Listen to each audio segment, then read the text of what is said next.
bakunzi ba Fastborn TV show nk'ibisanzwe kano kanya hano twakiriye umutumirwa ngiye kumuha umwanya twibwire hanyuma dukomeze tuganira tuguha ikaze. Murakoze cyane, nitwa MC Philbert Birame nkorera umurimo y'ubuyobozi mu karere ka Kayonza, aho mu mujyi wa Kayonza niho mbarizwa, niho nkunda gukora imirimo ya buri munsi. Yego. Aha, duhuriye hano mu bukwe bw'umuvandimwe Emmanuel, ngira ngo nabonye we musinga neza cyane, nifuza kugutumira ngo tuganire. Ubundi kano kazi wagatangiye ryari ugereranije? Aka kazi nkamazemo imyaka itari mikeya, ndumva ntabwo nibuka neza ukwezi, ariko nagatangiye mu mwaka wa 2013. 2013 nibwo natangiye gukora aka kazi. Gakomoka ku mpano, rimwe na rimwe bikagenda bigira n'ibindi umuntu agenda yigiramo ko imyaka igenda ikurikirana, ariko wowe niwo mwaka nagatangiriyemo kugakora kinyamwuga. Yes, ni impano, uti ni impano y'umuryango, ni impano yawe bwite, ese ikomoka kuri nde ugereranije? Kureba ni impano navuga ko ikomoka ku muryango, kuko na data umbyara nubwo yatashye atakiriho, ariko nakuze mu myaka yanjye yo kuba nkiri mutoya, akunda kuba mu birori by'abantu nkagenda mwigiraho, bikurikiranaho na mukuru wanjye wabikoze kinyamwuga, nawe ngenda nsa n'uyivoma mu isoko y'umuryango no kubo tuvukana. Urebye n'impano ikomoka mu muryango, hanyuma ikagenda noneho yaguka mu buryo bw'iterambere, n'igihe tugezemo umuntu agenda agira ibyo agenda yiga mu buryo butandukanye, ariko impano nyirizina ikomoka mu muryango. Yego. Aha, ugereranije urubatse, ndabibona ariko byo ndi kwibarisha nka bimwe bya padiri.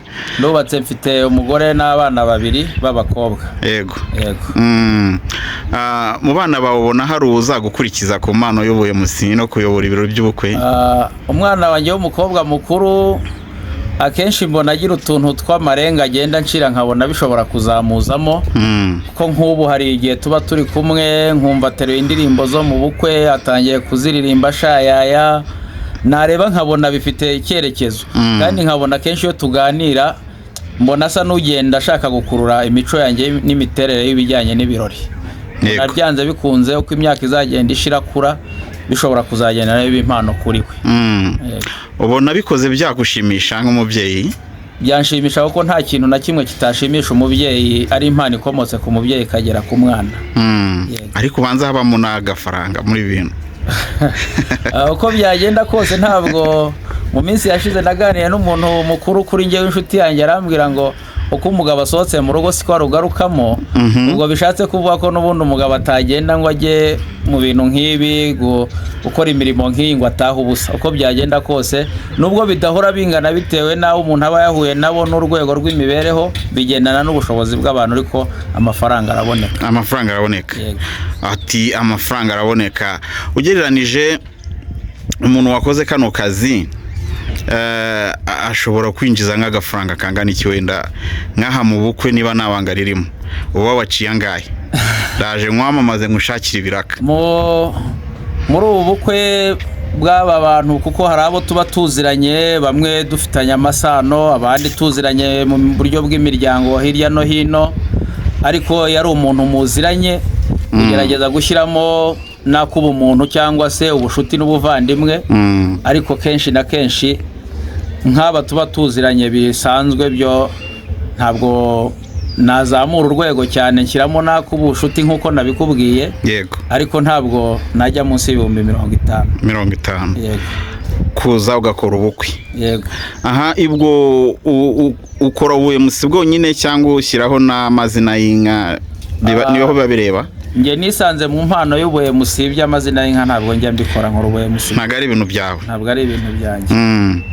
Aha, hanyuma i Kayonza aho utuye, umuntu agushaka yakubona gute wenda kugira ngo tworoshye n'ibintu muri rya tumanaho, telefoni, email se cyangwa ikindi kintu?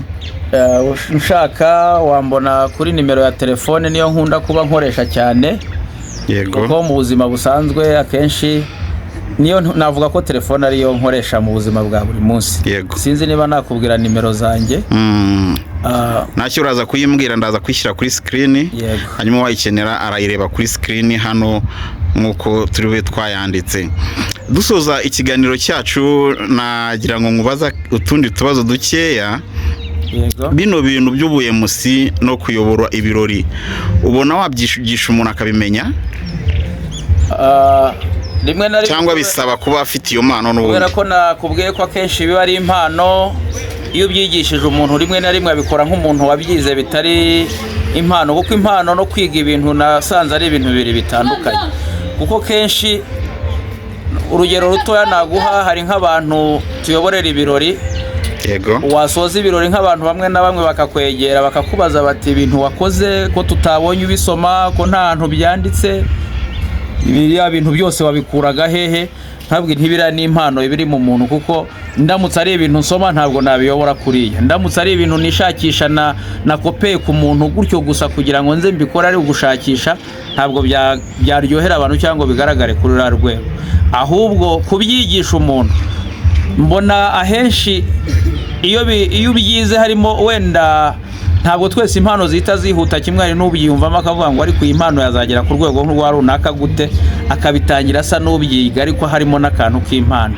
Ariko mbona kubyigisha umuntu byagorana, kuko ntabwo yabyihutamo cyangwa kwinjira kugera ku rwego nk'urwo tugezeho atari impano imukuruye cyane muri ibyo bintu. Ariko mbona ko n'ubundi baravuga ngo kwiga no kwigana, ntabwo wabura uwo wigisha akagenda nawe azamukiramo, kuko burya umuntu iyo yize ibintu abishaka nabyo hari igihe bimuyoboka rimwe na rimwe ukazasanga bijya gusa n'impano. Mu kazi kawe k'ubuyemusi ni ikihe kintu ujya uvuga cyangwa ujya ukora ukumva ko washimishije abantu? Ikintu njya mvuga cyangwa nkabona nashimishije abantu, akenshi ngewe abantu mbona nkunda kubashimisha iyo tugeze muri cya gihe cyo kwakira umukwe n'umugeni, bageze mu gihe cyo kuramukanya bagatangira kwakira impano, nibwo mba numva impano yanjye irimo kuzamuka ku rwego numva nifuza bikagera kuri iyo ngingo. Ariko nanone no mu biganiro by'umushyitsi mukuru cyangwa umusangwa mukuru iyo barimo baganira nabo, ikintu kindi kijya kinshimisha nuko iyo hagize utana akajya kure nkamugarura, uburyo mugaruyemo bukunda kunezeza abantu, bigatuma babinshimira ko nagerageje kuba ku mpande zombi. Bigatuma nabyo bigaragaza ko hari icyo maze hagati y'abo bantu babiri. Reka ngushimire ko witabiriye ubutumire bwacu, kandi nkwizeze ko nanjye n'inkuru uko nzagutumira. Murakoze cyane, ndimo ndabiteganya. Byanshimisha ntumiye, ni urwego rumwe ruba ruzamuye ubushuti hagati y'abantu, bikagenda bituma twaguka, kandi burya umuryango ugenda uva mu bantu mugenda muhura buri munsi. Ntabwo umuryango ari abo tuvukana cyangwa ari abo dusangiye isano, ahubwo umuryango bishatse gusobanura ko ari ni ikintu cyagutse utabasha gusobanura, ko uko ugenda uhura n'abantu mu bihe bitandukanye byose bikubera umuryango mwiza. Imana ikomeze ikwagure kandi iguteze imbere mu murimo wawe w'ubuyemusi. Murakoze cyane, nanjye nishimiye kuba mbonanye namwe, kandi n'ikindi gihe muzadukenera cyangwa mukadukenera icyo twakorana tuzabitaba. Murakoze cyane.